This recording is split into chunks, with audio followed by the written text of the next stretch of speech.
Welcome to the Athletic FC podcast with me, Ayo Akinwolere. Como 1907 have gone from Serie D to Serie A in just 6 years. So what's behind their rapid rise? And can they sustain this push to the top? Okay, here with us today, we've got Matt Slater and also a very special guest, Como's Mirwan Suwarso as well. Look, Mirwan, so good to have you with us. I know we were going to say, is the weather better in Como or in London right now? What's going on? London's better right now. It's cold over there. Lovely stuff. Look, we have to get into the rise of Como. Sort of, I guess many people from afar would look at this as a rags to riches kind of story. But I remember speaking to you a little while ago. There was an idea that actually you bought this club, but there was a TV idea behind it as well. Like, could you tell us a bit more about that? Yeah, so we bought the club when I was running a TV station. And at the time, we just lost the Italian league rights. So we didn't have any live football, and we had this under 17 Indonesian team that we were placing in Birmingham, and we were broadcasting the games live to Indonesia, and the ratings were higher than that of the Premier League because, it's a novelty, an Indonesian team playing against UK academies. So I thought I had the idea, like, why not buy a team somewhere, an amateur division team, and place these boys or some of them into this team? Surely, and it now becomes a proper competition, and people would love to watch that. And then when we bought the club, I found out that you're not allowed to have non-EU players in below the top division. So we have a football team, but not for what we wanted. Not for what you wanted to do. Yes, yeah. Well, then let's bring it forward. Then, when did you decide that this was a football team that actually you had a real structure in your head for, and also were thinking, how far can we take this journey? Well, to be fair, so we tried to keep it as a content play. We tried to make documentaries out of it, and we did okay. When we were in the 4th and 3rd division, the budget was still low enough that it can become a content play. But when we came to the 2nd division, the budget became significantly higher, that there's no content distribution could manage it. So that's when the owner says, well, then the only way for us to recoup our money back is to turn this into a business and see how far we can take this. And we got into it. Apparently getting promotion wasn't as easy in the 2nd division as it was in the years before. And as significant investment were put into it, and our only way to recoup our money was to get to the Serie A, to the top league. And that's why we pushed, and then that's why we're here. Well, yeah, let's talk about the ownership. Because from what I understand, this is an ownership that football was really on their radar. I mean, the whole heap of other business ventures they have, but like football really wasn't the one. How do you go about convincing people like that football is actually a viable space to jump into? Well, initially it was a content play, like I said, so it was supporting our TV business. But when it became a business on its own, we had to figure out a way for it to become a business that the owners understand. They're not exactly passionate about football as a business, or passionate about football at all, for that matter. So we had to work in a way to make them realize that this can be a business that could be successful. Now, I think I'm here to quiz you on the business side of it. I think that's my role here today. I don't want to do it all in one go, though. That'd be a bit rude. This isn't going to work for our podcast listeners, but you are wearing Como branded trainers. Yeah. Yes, I am. And we can talk about some of that. And it's not a Como branded top, though, is it? It's a watch, a Como watch. Okay, yes. so you've come with merch. I came with merch. Now it's actually become my own lifestyle. Well, there you go. Lifestyle, I think, is quite an interesting idea to explore. So clearly fashion, merch. What else is going to turn? I'm going to be slightly rude here, and then I'll try and be polite later. A business that has failed twice in the last 20 years. There's been 2 bankruptcies at Como. 3, is it? Oh my God, I missed one. Right, okay. Has a current average attendance of about 10,500. Maybe 11. Is it 12,000. Is it okay this season? All right, but maybe I'm looking at last season's numbers. All right, so League One, lower end of the Championship in England in terms of League One, probably actually in terms of your attendance. I know it has a very beautiful ground, and we're definitely going to talk about the ground because I think that is central to the business plan. Currently loss-making. Oh, absolutely. Yeah. I've been talking to a few people in the industry who are all very fascinated by your story. Everyone's watching. Everyone loves the concept. They are telling me the losses are pretty big. So how are you going to get around this? Because you also told these people, and I certainly believe the intention, that this is going to be self-sustaining. This is going to wash its face in 2 years. It has to be. It's unfair to look into how much we put into the last 2 years, these 2 seasons, as a basis of how we're going to run a business, right? You have to consider this is a startup. And unfortunately in football, as you move up the division, every year is like a new startup, right? Because suddenly the cost to run the business goes higher and higher and higher. It's not exactly a flat runway. So I would say we're in the second year of our startup because this is a Serie A. Will we spend like we did before? We're amongst friends here. We were a startup once, and we spent a lot of other people's money. Yeah. Okay. Yeah, it's the same for us. For me, we spend a lot of other people's money because my boss's money, and they will never forget that, right? We have to make sure it's a business that's actually working. What were the money spent on? Players' investment, right? We could have done what other teams have done and just try to keep our Serie B players and change 1 or 2 players. But where will that lead us? Maybe into that relegation battle. Then we have to rebuild again the next season. So what we've done is that we invested in a squad that can become stable and at the same time generating financial gains immediately, should we choose to do so. Today, we have 1, 2, 3, 4, 5, 6, 7 players who are under 20 years old or in the early 20s, or 8 in the early 20s, which we believe we could double the investment right away. For Jesus Rodriguez, our 19-year-old left winger, we bought him for 22. Pretty sure we can sell him for higher already.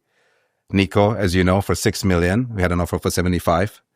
Asan Diao, we bought him for 12, I think. We had approaches for nearing 60 million. We have Jaden Adai on the right, 19 years old. We know his value is a lot higher than how much we bought him for. In the back, we have Jacobo Ramon, bought him for 2.5 million, and people are already talking about him as well. Alex Baye on the left is only 23. Martin Baturina, one of the most attractive attacking midfielder in Europe when we bought him from Dinamo Zagreb for 18 million. Again, it will command much higher returns. These are just some of the players that we put into the club to groom and hopefully grow at some point when we need to. But the priority is to actually identify where we can create sustainable businesses that is not impacted by performance on the field.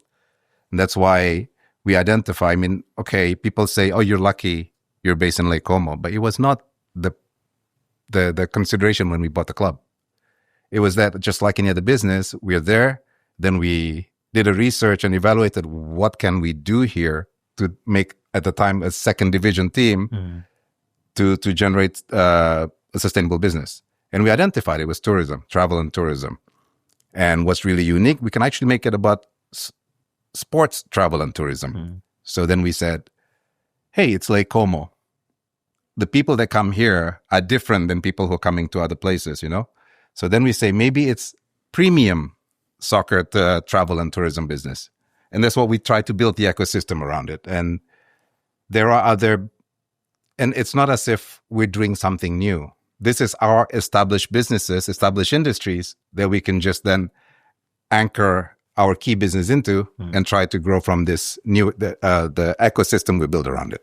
As custodians of a club like this, how responsible do you feel then to that? Firstly, the heritage of the club, because there would have been some fans coming to watch you guys from day one. Yeah, in the doldrums of professional football, to actually feel like you're there for the right reason. Because we often talk about football clubs here on this podcast, and people say one thing, but they don't necessarily do those things. Well, we're lucky because the ownership group have a particular way of working. They're always giving back to the community. And what I'm doing in Como is only mirroring what the group has done in Indonesia. So when we had COVID, we were the first to offer immunization to help the community before anyone else did it. And I think we contributed a bit amount of money. And the other project that we did, we realized that tourism is one of when people say Lake Como, they think about George Clooney, everybody buying village villas, right? But I think one of our former CEOs said it best. It was like, there's a dichotomy in Como. There's people who live in the villas and people who are serving the people that live in the villas. And these are our fans. It's a mixture of both.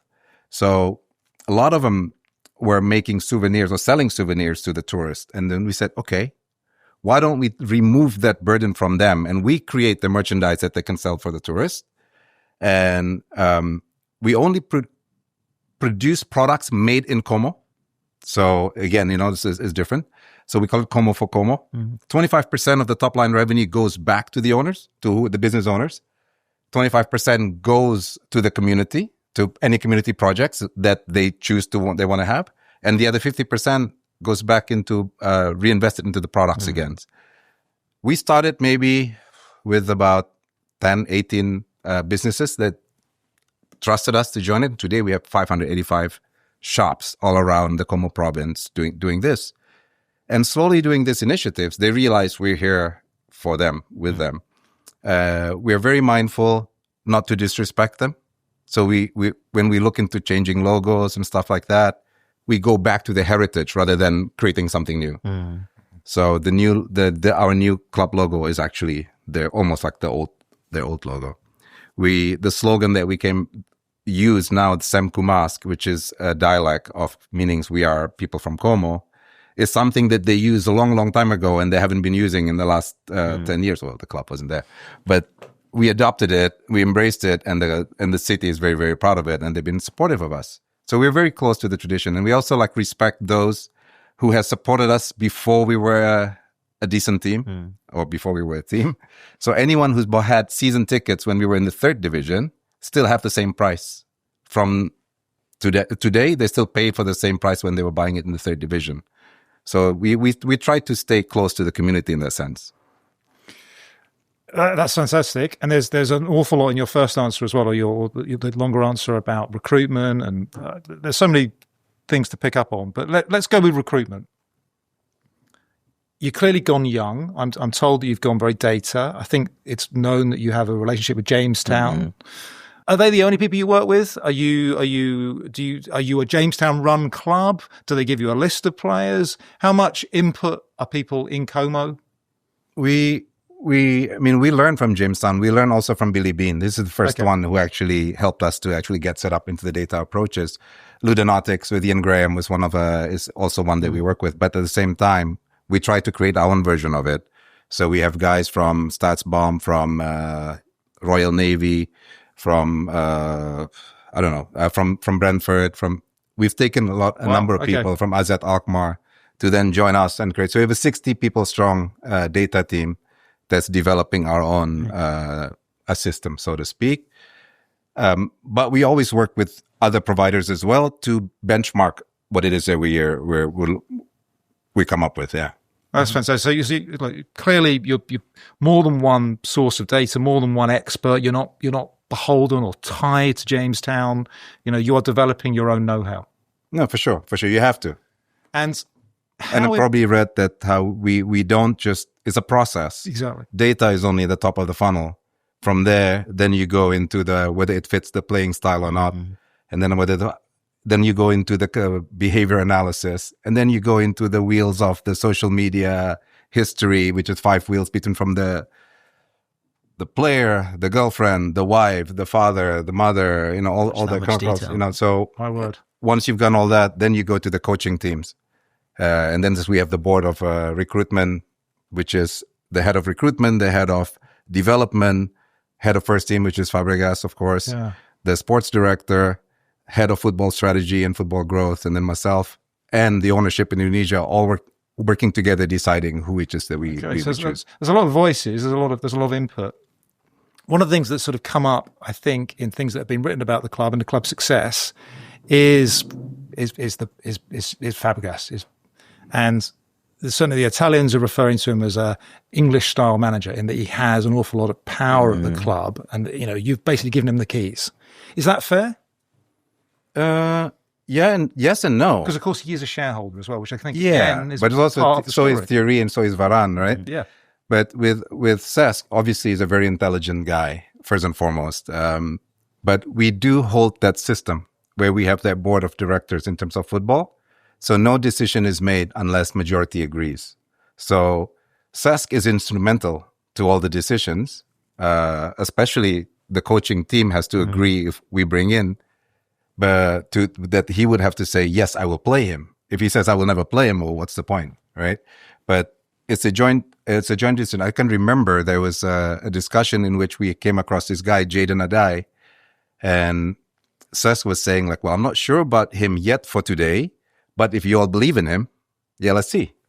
So Cesc was part of the decision process, and he is humble enough to actually listen to everybody else. But at the same time, all of us also humble enough to listen to his opinion because he knows what he's doing. Sometimes we had a data player. To our data, the guy's not good enough. But Cesc says, no, because he's playing differently. With us, he would play this, and I can prove that the data will be wrong, will not be what the data says. And he has proven that with two players, if not more. One I remember is Lucas da Cunha. He was a player that initially was a winger. He moved him into defensive midfielders, and we bought him for 250,000, and we are now having offers for 15 million, stuff like that. And I would say, that's all down to Cesc. Yeah. So that sounds incredibly important. Is there a bit of a key man risk here? What happens if someone came knocking for him? Well, we always talk about successions, all of us, not just for Cesc, but also for myself and everyone that works for us. We're always in discussion saying, Cesc, if you were to go, I mean, like, we're not stupid. We know there are bigger clubs that will come to him at some point, someday. If he decides he wants to go, he will have to help us, and who will be succeeding him. So we have a succession plan that we always actively discuss together, not just one guy. Hey, if he lives, it's this guy. No. Like, do you think this guy is right? Would he be your assistant coach? Can we bring him in early? Or what do you think in the future? Who would be the right guy to nurture all these guys that you've nurtured before?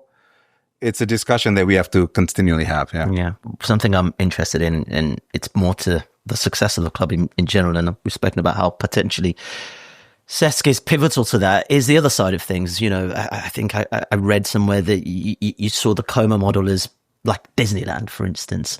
So when it comes to football success, where does that sit in that tree of Disneyland in respects? Well, yeah, the way I say is like Disneyland because the brand for us is Como. So that's what the Disney company is. And then the football club is the theme park division, is the Disneyland. So Disneyland has to be fun. Right. So the football team has to be fun to watch. So it have to be exciting. Winning helps, but you have to play attractive, but winning is important too. So yeah. Yeah. So then if that Disneyland needs to be attractive, which brings me on to your question about the stadium, talk to us about the redevelopment of this space, because it's old, it's iconic, and it's quite integral to the city, especially in its positioning in the city. Right. What are those conversations like with local authorities? Because we've often spoken to, journalists who said it's quite tricky trying to build in Italy, for instance, because you've got so many laws / some of these spaces are really old, and you'd have to pump a lot of money in to get it up to standard so where you might see maybe a stadium like Brentford, for instance, in the Premier League. I would say yeah, but no. I don't because the municipality has been extremely helpful with us. Yeah, when we took over the club, right? The stadium's capacity was only 5,000. Not that we rebuilt anything, right? But it was a lot of the area of the stadium was condemned. You're not allowed to use it. So over the years, we have made reinforcement to the structures, renovations, to now that the capacity is 12,000. So that's why you said last year was 10,000. That was correct, because last year we were only allowed to have 10,000. This year we've added 2,000 extra seats. We're now 12,000. Now, where do we need to be if we move to continue? I don't think in Como can be more than 17,000, 15,000 maybe, because it's a town of 85,000. Yes, we're close to Milan. And we're also mindful that 40% of our revenue comes from overseas, from tourists, for whatnot, you know what I mean? So is it enough? I think so. Do we need to change a lot? We can adjust with whatever the requirements is given to us. I haven't had any issues with what the municipality has informed us, what we can and cannot do. And I think we're moving on quite well with them. So on one side, like I said, for the Curva, where the fans are sitting, the hardcore fans, their tickets have stayed since they were in third division. I think it's like between 12 to 25 euro, depending where you are. But on the main tribune, the highest ticket is $2,000. Okay. So it varies quite a bit, right? And also, yes, we cannot have match day hospitality, maybe like what you imagine what you like. But I think ours is better because we rented 4 villas just behind the stadium. So our pregame hospitality is on the villas, in the villas. So you can hang out by the lake, have your coffee, have a cigarette if you want, because a lot of people do, on a lakeside villa. And then come to the game and go back after the game. And go back to those places, yeah. On the flip side of that, then, if you're not able to generate that much on match days, does that stadium then become a year-long space for activity, a year-long space for continuous revenue designed initiatives? Our plan is to actually convert it into a multi-purpose venue for tourism, right? So it would have to have about 10 restaurants over there, but all of them overlooking the lake because our stadium is right on the lake, as you know. So, and there are no other restaurants on the lake in that area of the city. Interesting.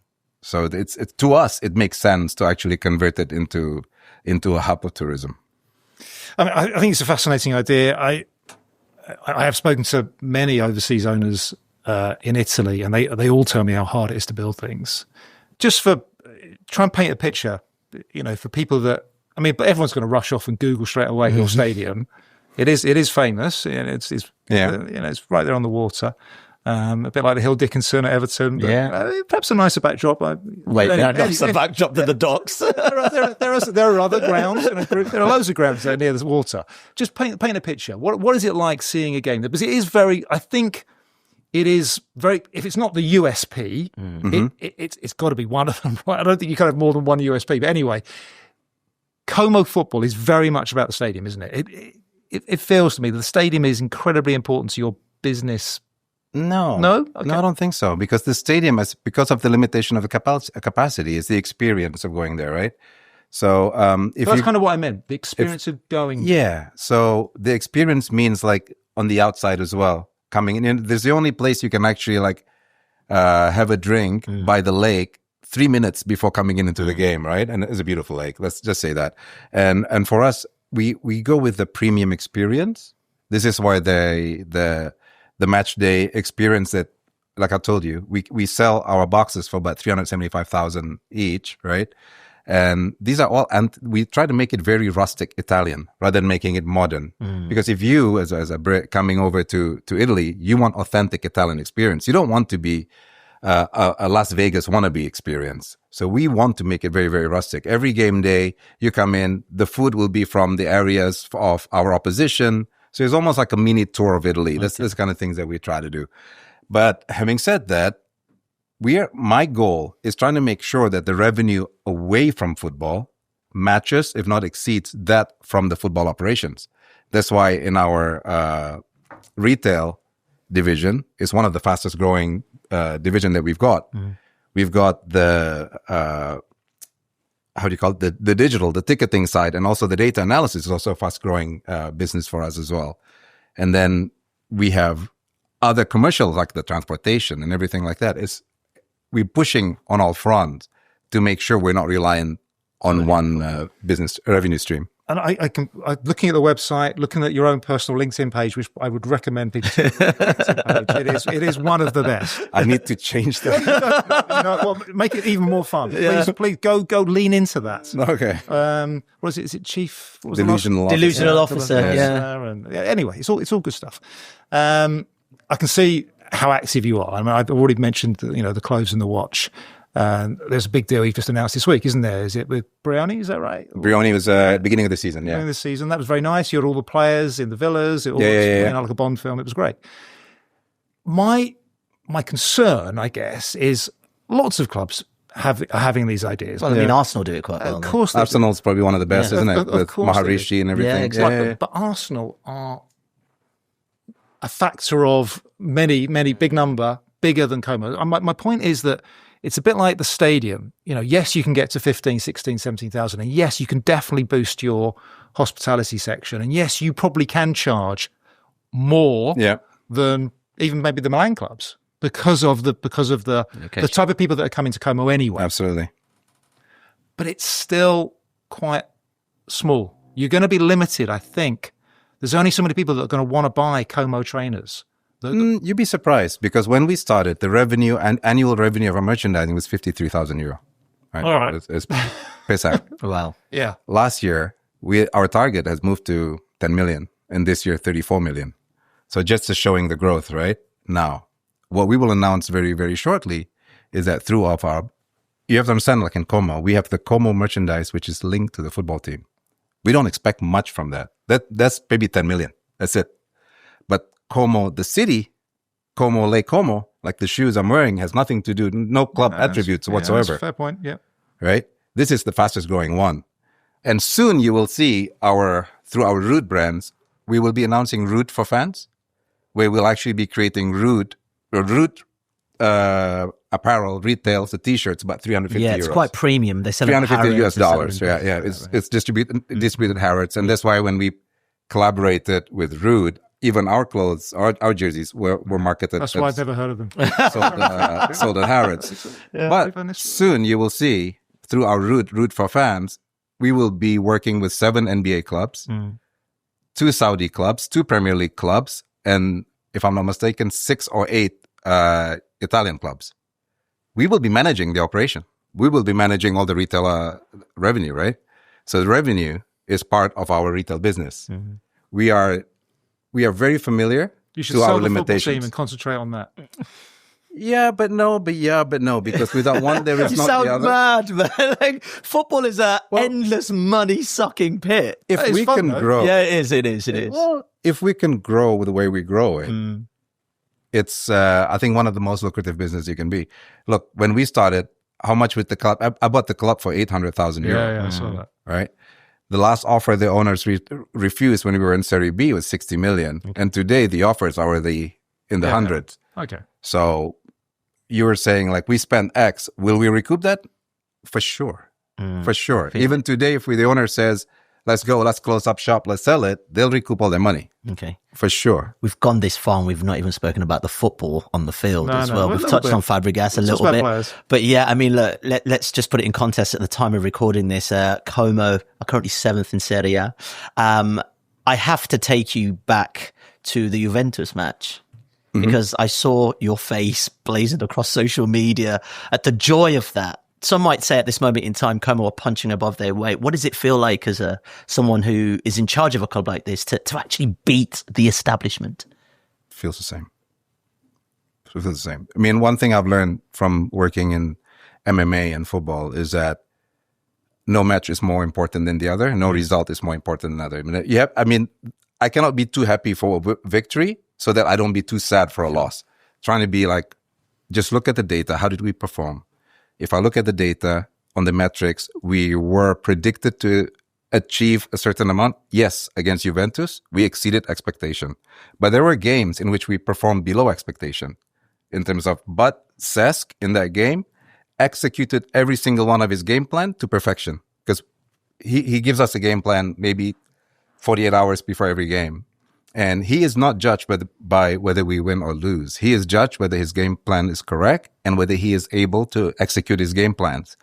And there was the one, if there was a grade, it was 10 out of 10. So I learned, yes, it was a good win, but it's no better win than we beating Verona. Or, it was a good win. Or keeping Napoli to a draw at 0-0.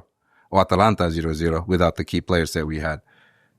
We try to see it based on whether we can execute the game plan as we planned it. Just sort of generally, so many foreign owners now in Italian football, and it's gone very much the same way as here, right, here in England. And I'm not sure if there's quite a majority yet, but it's close now, isn't it, in Syria? I think 10. Yeah, I think that's what I thought. What do you make of it? What do they make of you? I mean, I'm just doing my job, what I'm told to do. You know what I mean? My job is to try to make money for the club and help the club grow. I don't work for the league, so I cannot think for the league, right? And do I enjoy the experience working with the people in the league in Italy? Yeah, it's beautiful. Everybody is so passionate, right? And you still have the traditionalists and you have the modernists and you have people in between. But at the end of the day, everybody works together. Okay. I have been told the president of Napoli is the most unreasonable man on the planet. But in all my experience with him, he's one of the most pleasant guy I've ever. Well, you're both content guys, right? You're both entertainment guys. Mm-hmm. In a way, but we talk about football, we talk about growth, we talk about development, and to me, he's a genius. It's the same as the Percassi at Atalanta. Yeah. What gentlemen, and what they're very, very thorough in everything that they do. I don't think I've met a bad person bad owner in Serie A yet. You will, don't worry. No, give it time. How is Italian football viewed in Indonesia? Because that's kind of, I suppose, how you came to it. No, we I think it's very popular, right? How does it stack up against the Premier League, for example? Premier League is a behemoth. Premier League is number one, but to the older demographics who experienced Italy in the 90s, Italy is still quite strong.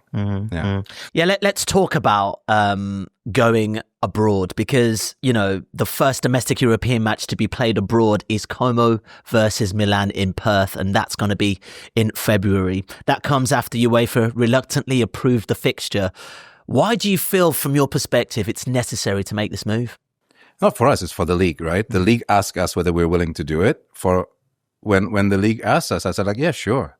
The NFL plays in Europe all the time. There's no issue.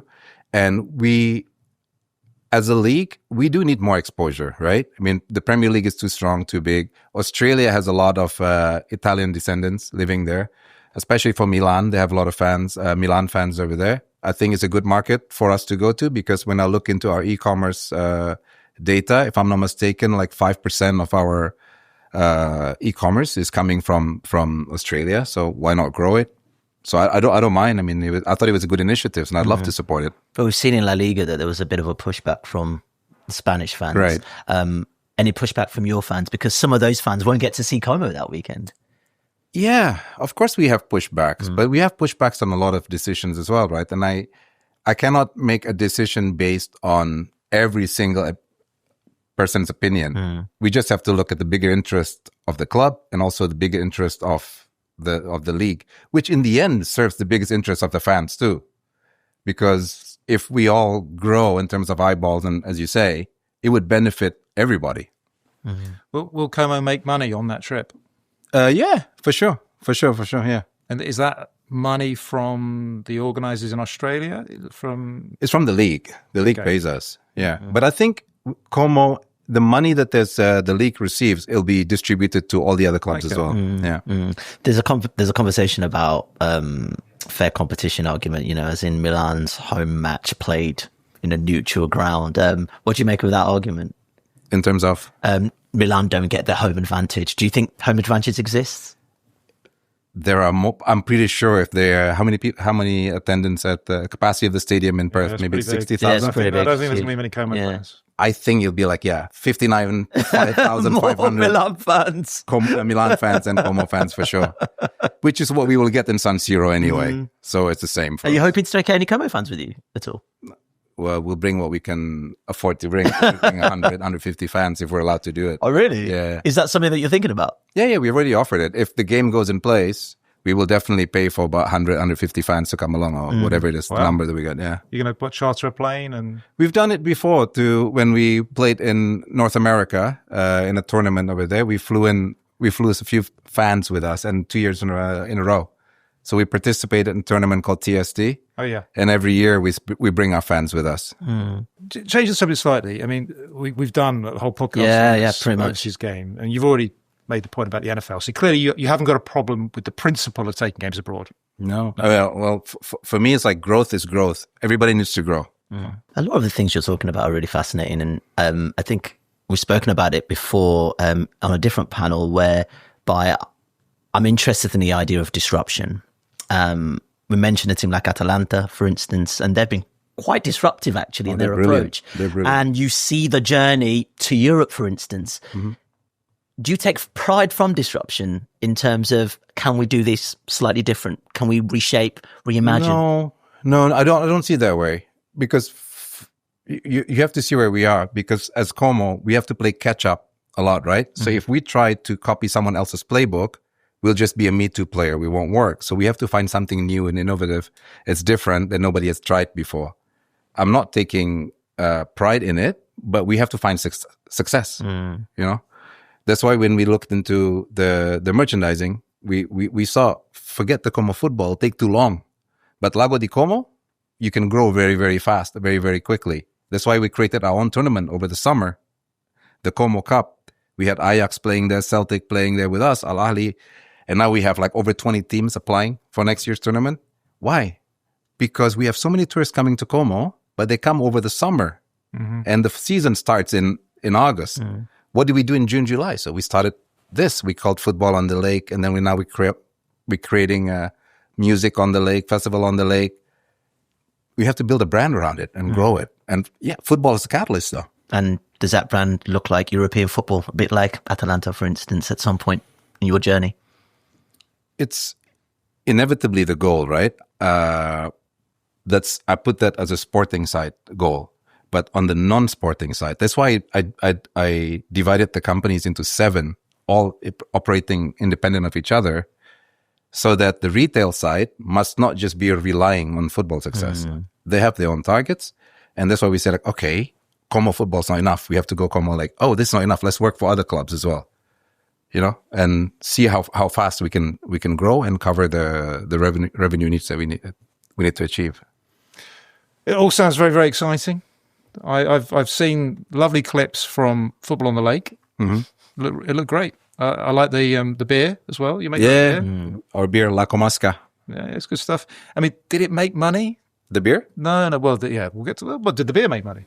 The beer, yeah, because we consume it at the stadium. Beer makes money. Yeah, of course. Did the tournament make money? No, not this year, but it will be. Yeah, okay. Because you have to see what we're going to do. I mean, like, everybody goes like, it's very quick to say like, oh, you're not making money, you're losing money. Guys, we're 2 years. Okay. We're 2 years in the league, right? Back home, when we start our e-commerce business, it's 12 years before things happen. I mean, we're not magicians. We're not flipping, a hand and suddenly making money coming out from growing from my hands, right? If you ask me what's my runway, I need 5 years minimum to actually grow Como to become successful. 5 years from 2 years, I'll take the next 3. I don't need 5 more years. Okay. Given how data-led you are and how you're at the cutting edge and some great ideas, you've got all these wonderful players. When I talk to investors, they're often thinking multi-club. They're thinking, well, okay, we need a pathway. I need multiple shop windows. If I'm gonna create this player trading model, one club's not enough. And you certainly got the financial firepower if you want to. It looks like you're starting to have proof of concepts as well. Yeah. Another club? No. Another market? Never. We would rather, enough headache to manage one club. I can't do another. But we partner with other clubs. We partner with Ajax, as you know, and we partner with other clubs. Now we just signed a partnership with a club in Saudi as well. We have a friend in Japan, Mexico, Spain. I think partnership is the right model. And the partnership is to be comprehensive. We work on the commercial side, supporting them on the commercial side. Like for Ajax, they send us players. 2 of our youth players came from Ajax in a model that's the same thing as we did with Nico in Real Madrid. But the compensation was not money. The compensation was services. These are the kind of thing that we could look into. And I think it's more beneficial, a change of expertise, sharing expertise and knowledge between clubs without having the headache of that financial responsibilities are all yours. Well, let's leave it there because it's been a really enthralling and interesting conversation. Rarely do we get someone like yourself to come in and really just break down the model pleasure. in many respects. And you even got Matt smiling, which is also really fascinating. I as smile all the time. All right. Really appreciate you joining us, Mirwan. Also, Matt, appreciate your time as well. And also thank you guys for watching. Make sure you like and subscribe to the channel. We'll be back soon. For more from the Athletic FC podcast, make sure you like and subscribe to the channel. We've got top journalists like David Ornstein, Matt Slater, Adam Crafton, Carl Anker, and plenty more through the entire season. Make sure you don't miss an episode of the Athletic FC. You can get it wherever you get your podcasts from.